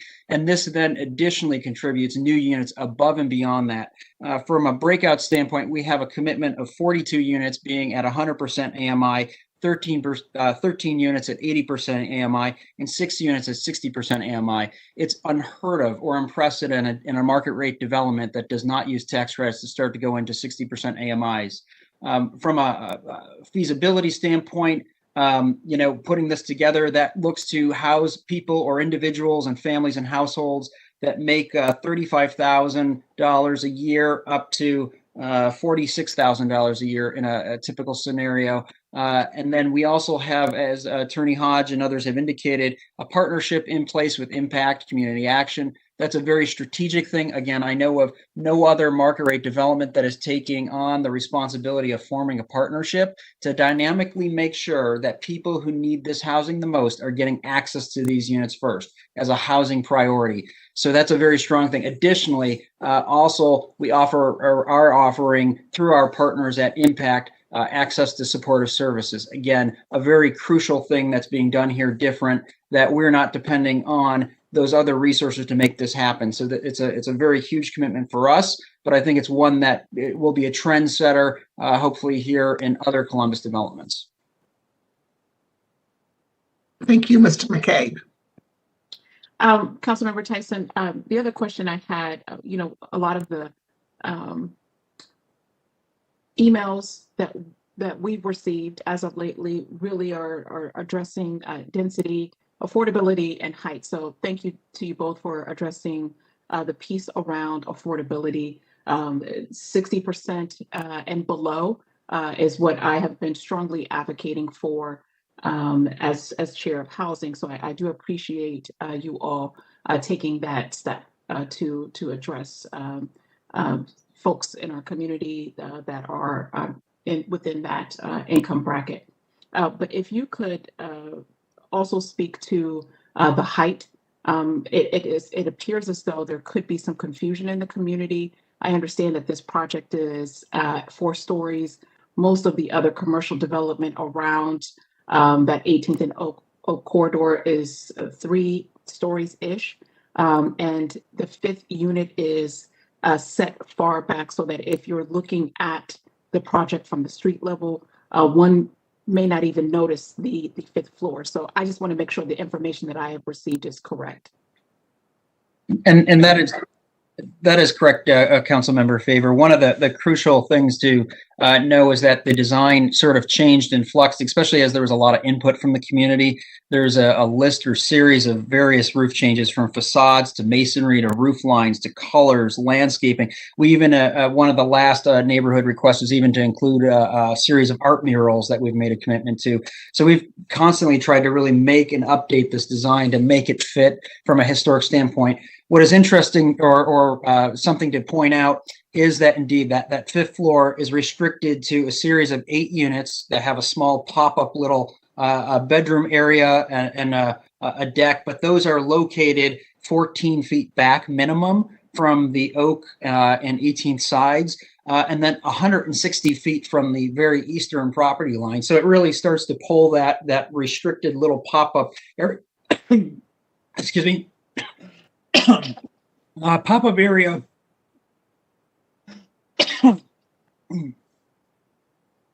It really starts to restrict the. Excuse me, sorry about that. So it really starts to restrict the pop-up area to a very limited area of the building that is not an entire 5th floor, and that's very important to know. Secondarily is the efficiency in new construction has closer floor to ceiling ratios versus when you look at a lot of the houses along Oak Street or the other corridor streets right around there and adjacent to it. They're quite often 2+ story homes where they have full 3rd floors with 45-degree pitched roofs that place them substantially, even almost, if not equal to or higher than the building that is proposed. So when you start to look at our floor to floors being a lot more efficient in the ratio, we're going to be very much at an equal scale to a lot of the neighborhood that's already existing and a lot of the historic character that's already existing. But very little of the building will actually be a 5th floor configuration.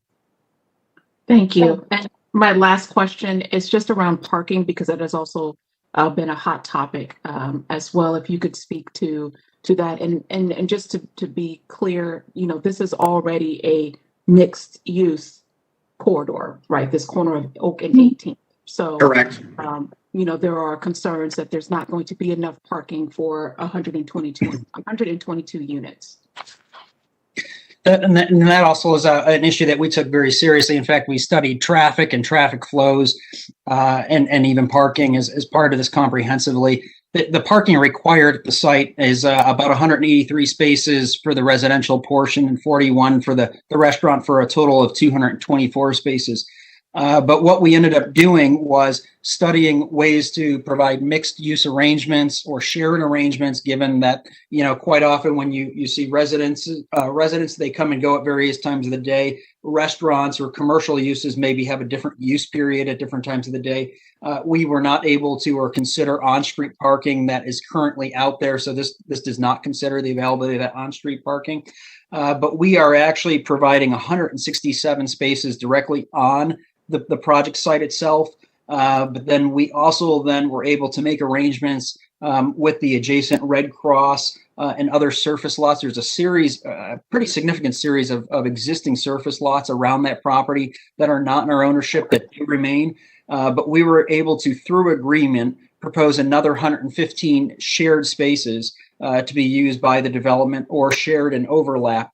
And that really makes 282 spaces available throughout the peak times for us. And when you're making such a substantial investment, we're really studying how and when those spaces are available to make sure that, somebody who's an entrepreneur or a local business owner that we're looking to pioneer and incentivize to take up that 4th commercial corner, that unbuilt corner, that they're going to be successful. We want to make sure that appropriate times adequate parking is available for our residents to be able to park directly on site and or in those adjacent shared use spaces.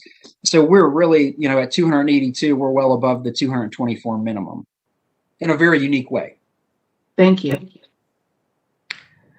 Councilmember Tyson, I have a couple questions since we have Mr. McCabe. Okay. Yes. We're trying to get, yes, that's fine. Yeah. We got our speakers. Yes. I will be breezy.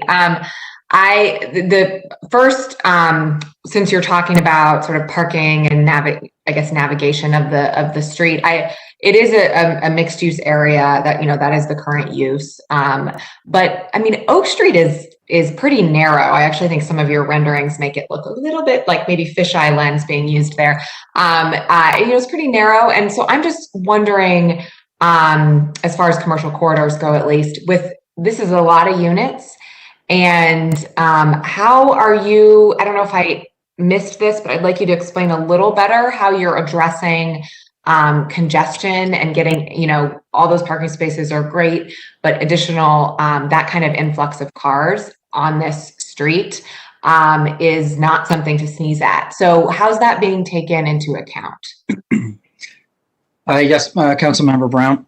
When you look at when individuals, live in an area like this, you have a lot of walkability. So you actually don't directly always have a one-for-one impact, assuming, cars do not all leave systematically at sort of the same time of day and arrive at the same time of day. But all of the, when we looked at the layouts here, initially we had garage entrance, for example, for the indoor parking directly onto Oak Street. That was after neighbor input. We actually removed that that garage entry off the Oak Street corridor. All of the traffic is really focused to exit and enter off of the alleyways. I know we've worked pretty closely with city staff to identify any improvements in those alleyways that might be needed for turning in and out, pavement conditions, et cetera. And really, we look holistically, it really utilizes all of the existing infrastructure and alleyway in an improved condition scenario. Okay, thank you. I appreciate that. And then my last question is on affordability, which is, I appreciate the, as a market rate development going to the 60%. Part of what's important about affordability is making sure we're accommodating families in affordable units. That it's one thing to be kind of a young professional in a career entry job that's not making a lot yet, and maybe counting at 80 to 100% of area median income. It's a very different thing to be a parent of 2 children and income qualify. And they can be selected out. Basically, that family can be selected out of the running for a unit if the unit isn't set up to accommodate families. So are 1 bedrooms, 2 bedrooms, 3 bedrooms, or is there a diverse offering of types of unit for each AMI set? So there are, but we primarily the project has a focus of mostly 1 bedroom development. There's 22 2 bedrooms, and we do have an assortment at each of those tier points. However, when you move into the 3 or 4 bedroom requirements, there are actually a number of projects just north of Broad, especially in the Bronzeville area right now, under construction that address 2 and 3 bedroom units by our similar colleagues of ours who are in the affordable housing realm, because they go all the way up now to the 80% AMI range. And we also didn't want to duplicate or compete with any of our partners that are doing 2 and 3 bedroom development out there for this particular sector. One of the largest things we're seeing is a backlog of the 1 bedroom units, specifically because they can be utilized by young professionals or by seniors, both ends of the spectrum. So again, we're just trying to make sure that a diversity or mix of units come online, but that there's no over concentration coming online, especially when you start to look at some of the existing properties that are actually in the corridor already throughout the Near East. You got to be real cognizant about also there are some smaller fourplexes. CPO has a number of very well-maintained units in the neighborhood that are totally family dedicated. So I do want to raise awareness that this was not done sort of in a silo, but really considering the number of existing CPO units. If you did a lot more 3 or 4 bedrooms, you'd actually start to maybe consider a scenario where you're maybe even concentrating some units in that particular location or neighborhood. I think if we were doing this project in some other neighborhoods, the response would be a little bit different to this question. Okay, no further questions, but I will say when considering affordability, I don't think we can have too many 2 and 3 bedrooms. Families are really the most burdened when we're talking about housing affordability. So, Councilmember Tyson, Yeah, it's okay. Hey, Joe, I couldn't think of his name because this just escapes him, but I think about the Trolley Barn, and who's the developer of the Trolley Barn? Connect Realty. So Connect Realty, I know, is on doing 2 and 3 bedrooms on Maryland, Councilman Brown. So this one, and they are affordable, but I wanted to make sure I just stated that. Thank you. Those are in Maryland, up at Woodland, and Yeah. as Mr. McCabe mentioned, 22 of the 122 of these units will be 2 bedrooms, which can accommodate a small family situation, certainly here at this project. Thank you. Let's see. So I know we have, and generally the practice for us is that when you have an 8 to 6, normally if it's been approved, I just kind of move through it. But I thought it was important that we at least that my colleagues could hear from the developer. So I know you have a couple speakers that want to speak in favor of this project, and I'm going to let them do that. So it is, I think Mr. Brown, if he's still here, Mr. Willis Brown, Mr. Lapp, and then Mr. Chilton.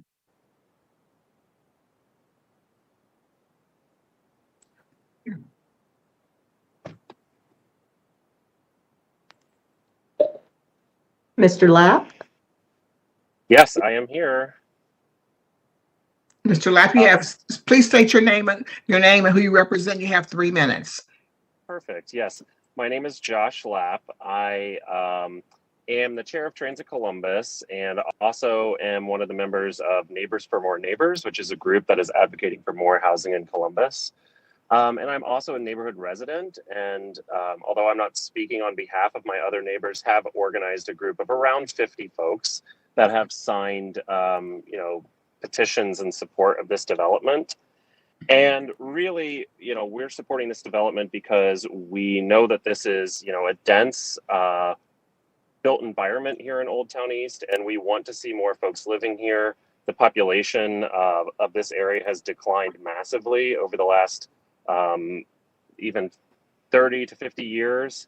And so, getting more folks living in this area will create a more vibrant community. We're also very concerned about, the streetscape and built environment, and we know that this will contribute positively to that built environment. And also, the Link Us program that is looking to build transit corridors on either Broad or Main Street, or potentially both. That's both of those corridors are less than a 10-minute walk from this development. So if we're building dense development in urban Columbus, and if we're concerned about affordability, this is exactly the type of project we need to be building. So that is why we're supporting this development.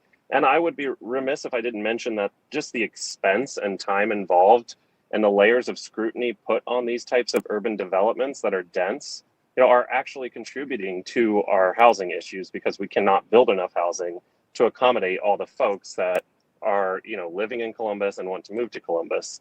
So, I hope that when we're doing our change of the zoning code, that we're looking to how can we make, dense developments easier, and how can we concentrate development in corridors like this that are walkable and are near the best kind of transit we have in Columbus.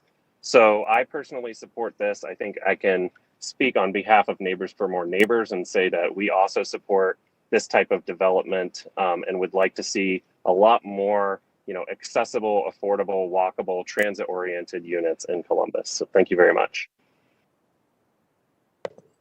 Thank you. Any questions for Mr. Lapp? Okay, seeing none, thank you. Is Mr. Brown on the call?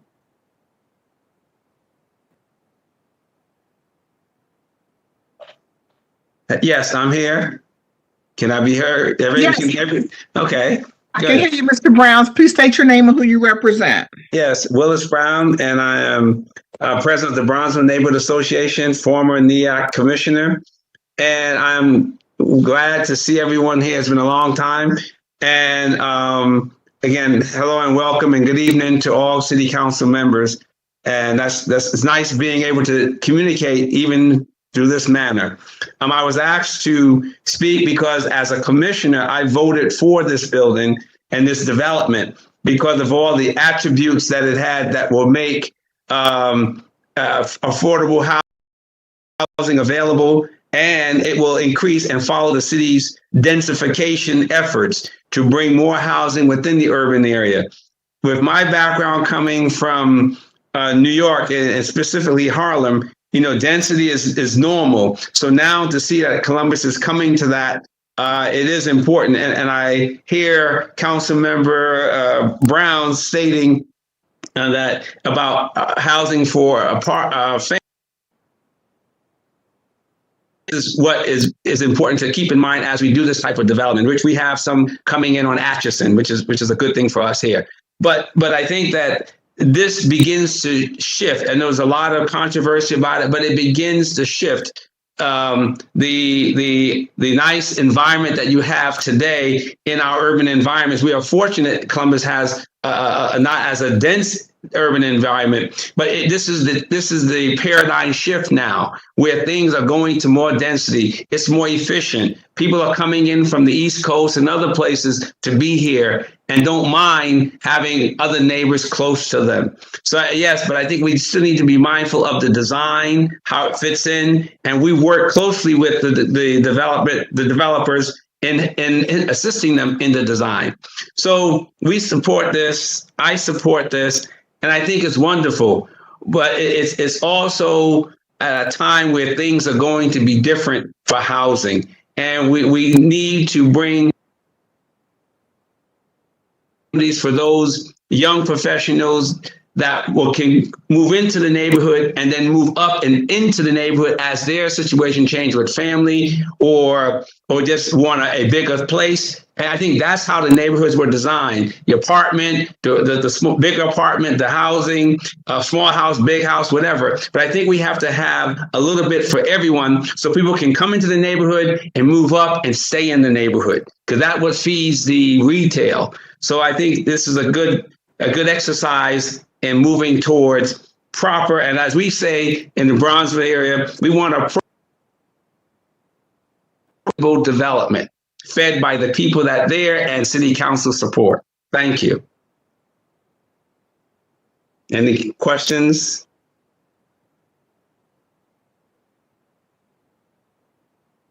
Chair Tyson, you're muted. I'm sorry. Thank you, Mr. Brown. It's great to hear your voice. Any questions for Mr. Brown?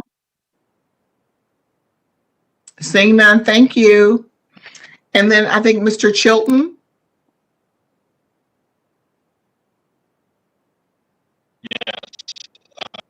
Good evening.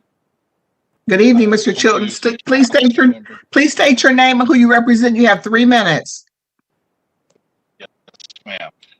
Bo Chilton, CEO of Impact Community Action. I represent a partner, social supportive services partner for this development.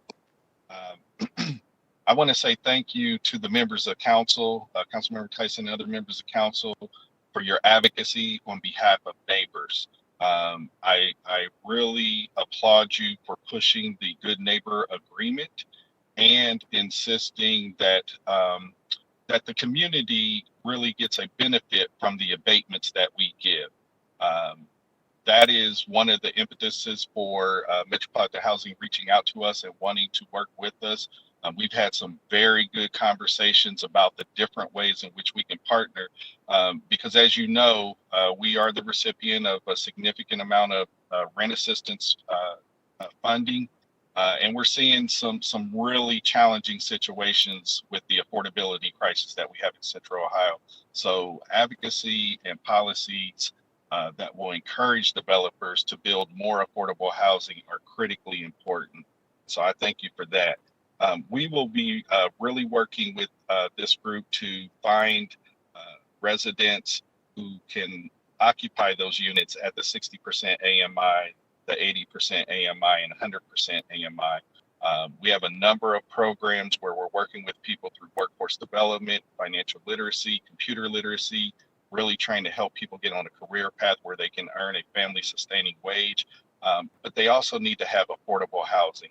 so I'm looking forward to working with them on this project and others in the future, and encourage you to continue to advocate that these developers work with nonprofits like us and Homeport and others, so that we can really create an environment in which everyone has access to opportunity and can share in the prosperity. So thank you. Thank you, Mr. Chilton. Are there any questions for Mr. Chilton? Seeing none, I think the final speaker is the chair of the commission, Miss Kathleen Bailey. Hello? Yes, hello, Kathleen. Please state your name and who you represent. Kathleen Bailey, Chair, Near East Area Commission.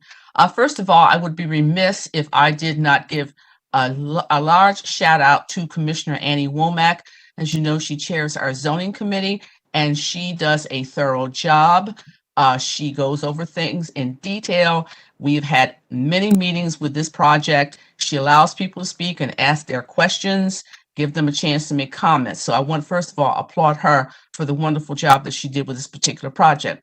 Also, I have to say in my own personal life, I started out on the Near East Area Commission as nothing more than a community member.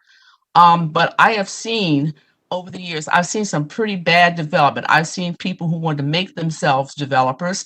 I've seen people who wanted to experiment on us because they figured, well, we don't have too much clout, so we pretty much they're so, you know, forlorn, they'll take whatever we have to offer. I've seen that. So I can say with certainty, I have seen a change. And the thing I look for is what I call the Q factor, which is the quality factor.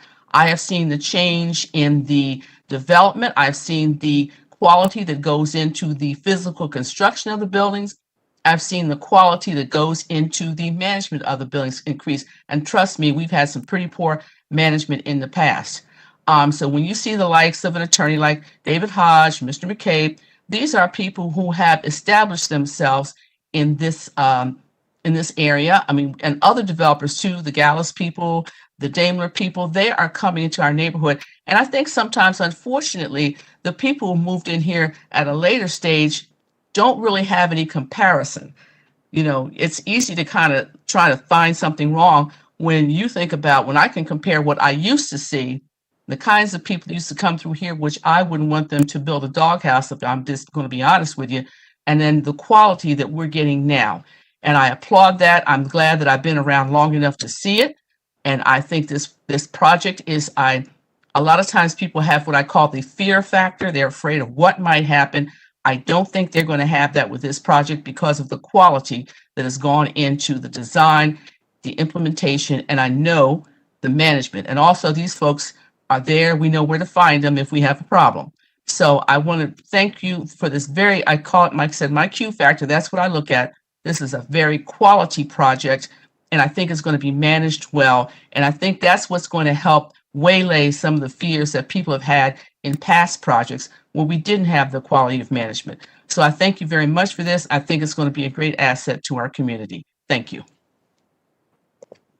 Thank you, Chair Bailey. Are there any questions or comments for Chair Bailey? All right. Oh, seeing none. I'm sorry. Who's that? Councilman Tyson, different question for Ms. Bailey. Yes. Is that all right? Councilmember Brown, please. Yes, go ahead and ask Ms. Bailey. Kathleen, the number was 8 to 6. The 6 who were opposed to this project, can you speak to their concerns? Again, I think it's a general concern that we have, again, about the project, what it's going to do to our area. But I think, well, only thing I can tell you too is some of the commissioners have to live with these people. So you have to go home with them. Yeah, they think, oh, it's going to be overrun. I did not see the concerns that they had any viable, they weren't supported, but some people did. I mean, I don't know why, but I read some of the criticisms and looked at some of the things that they were reporting. I didn't see any substantial concern. But I will give you a very quick example. We had one project coming here, and the community was up in arms, all of Bryden Road, and said it was going to be destroyed. They were afraid for their children. They were afraid for what have you. And if we supported that, they actually put their finger in my face and told me I was going to literally destroy everything that they had worked for. And I'll tell you what that project turned out to be: the health department. Did any of that come true? I'll let you be the judge of that. So sometimes people are going to say what they want to say, and you don't always know what goes into that thought. You don't know if it's something that they really, it's tangible, or they just have fear factor, or they feel that their responsibility is to support whatever people say. So I can't really tell you why, but I think those are some of the things that go into their decision making. Thank you, Kathleen. Mm-hmm. Thank you, Councilmember Brown. I will just share that, as I've stated earlier, generally when we have a vote that's, 8-6, and even though this was approved by the commission, I still have a tendency to ask the questions: what were the concerns of those 6 individuals that did not support this legislation? And when we ask that question, we will even reach out to those individuals that may have concerns about when they voted no. We want to understand that, so that when we are bringing, when I'm bringing the ordinance to the body, that we have an understanding of what those issues were and how do we work, as there's still ways to work that out. And so I just want to give some more context to, again, this particular legislation. So one, I think we all have to become mindful of something else that's also going on. And that is that, and I'm excited that we're going to be having, we're working on the zoning code, because what we're finding in zoning now is that it's about density, it's about traffic. These are issues that are coming up on the majority of our zonings, and we have about 10 to 12 that we have in queue that all have either no's for some reason, but most of them around density. But I do want to again share some more comments about this one, and let's take a vote. So on this particular ordinance, it is important to highlight the community engagement that has occurred. And so again, the Area Commission voted 8-6 in support of the rezoning, and usually council considers the vote of an Area Commission as a representation of the community. And that's our standard. However, we are aware that there was opposition from neighboring residents on this project, and meetings were convened with those neighboring residents. And again, the Area Commission is who is really is a representative of the community. But we did have meetings on January 20th, March 25th, and April 27th. And I personally attended and conducted the meetings held on March and April. These meetings also provided a forum for residents opposing the project to voice their concerns. I also met with the leadership of the Near East Area Commission, NEAC, on April 9th to get their perspective on this rezoning. And then further, I met with the applicant for this project to share the concerns of residents and to ask that additional changes be made to comply with some of the community requests. So over the course of this project, the applicant has made a number of changes that correspond with some of the requests that were made by some of the residents.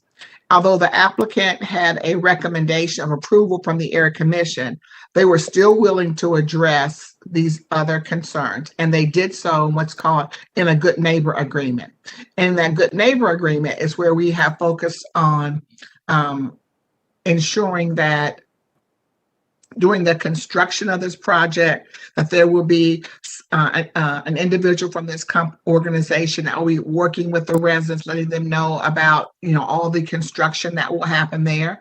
They also, and this will be reviewed at the next NEAC meeting, they also, after, again, this is all after the approval from the Air Commission. They've also made a commitment to including public art by a local artist at the corner of 18th and a Gate Alley.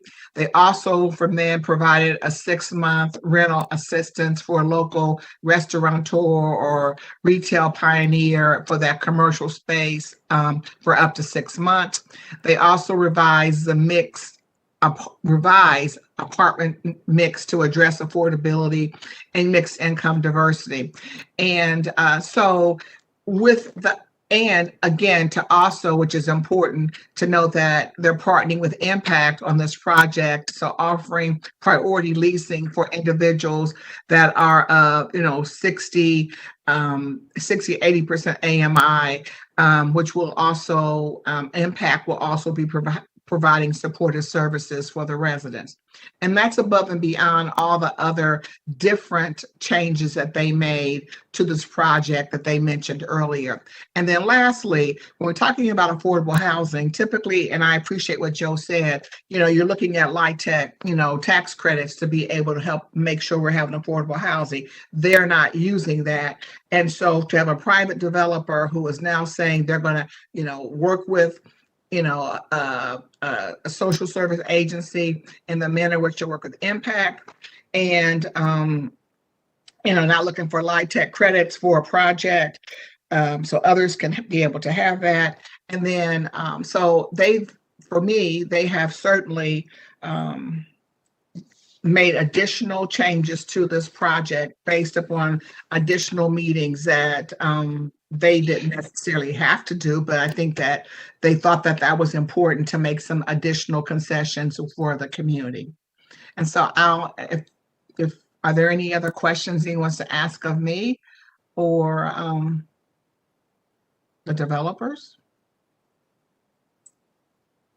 And again, we don't have anybody here that's here in objection to object to this project. So with that being said, I move for passage of this project. Second. Clerk, call the roll. Brown, Dorans, favor, Remy Tyson, President Pro Tem Brown. Thank you.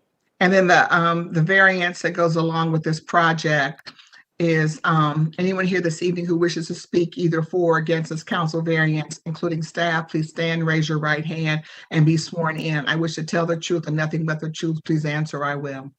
And thank you. Ordinance 2803-2020 to grant a variance from the provisions of sections 3356.03 C4 permitted uses and 3361.02 permitted uses of the Columbus City Codes for property located at 80 South 18th Street to permit ground floor residential uses with a mixed-use development in the CPD Commercial Plan Development District. The applicant again is Metropolitan Holdings, care of Attorney David Hodge. The proposed use is a mixed-use development. The City Department's recommendation is approval, and the Near East Area Commission's recommendation is approval, 8-6. If there are no questions or comments, I move for passage. Second. Clerk, call the roll. Brown, Dorans, favor, Remy Tyson, President Pro Tem Brown. Passed. Thank you. And that concludes the zoning committee this evening. All right. Thank you so much, Councilmember Tyson. Can I have a motion to adjourn? So moved. Second. Clerk, call the roll. Brown, Dorans, favor, Remy Tyson, President Pro Tem Brown. All right. We stand adjourned. Everyone have a great rest of your Monday. Thank you.